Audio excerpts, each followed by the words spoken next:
नमस्ते दोस्तों, स्वागत है आपका मेरी नई कहानी में।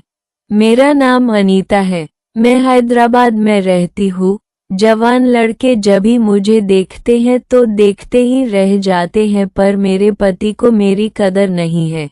मेरे पति का नाम मुरली है, वो बिजनेसमैन है। मुझे उनके दादाजी ने पसंद किया था। एज बहू मैं गांव में रहती थी, ये शहर में शायद तभी मेरी कदर नहीं करते थे। मैं इतनी मॉडर्न नहीं थी, इसलिए जब शहर आई सब सीख गई यहाँ का रहे सहन। मेरे पति शादी के बाद भी बहुत कम सेक्स करते थे। फिर मैं प्रेग्नेंट हुई, मुझे बेटा हुआ, उसके बाद तो और कम हो गया और उनका किसी और लड़की का साथ अफेयर हो गया था। उसको किसी का डर नहीं था, वो मेरे सामने भी दूसरी औरत से बात करता, ये भी नहीं सोचता कि मुझे बुरा लगता।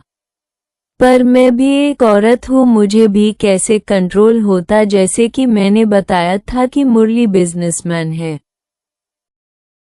तो हमारा घर बहुत बड़ा है। एक नौकर है और एक नौकरानी, दोनों पति पत्नी है। उनको हमने एक रूम दिया है। अक्सर उनके रूम से आवाजें आती, उनका सेक्स होता, पर मेरा नहीं, मुझे बहुत बुरा लगता। ऐसे हम एक दिन पार्टी में गए तो वहाँ वो कामिनी भी आई थी, मेरे पति की गर्लफ्रेंड। मैंने भी ब्लैक साड़ी पहनी, कातिल लग रही थी, पर तब भी मेरा पति उसके पास चला गया। मैं अकेली थी तो मैंने शराब का 3 पैग पी लिए।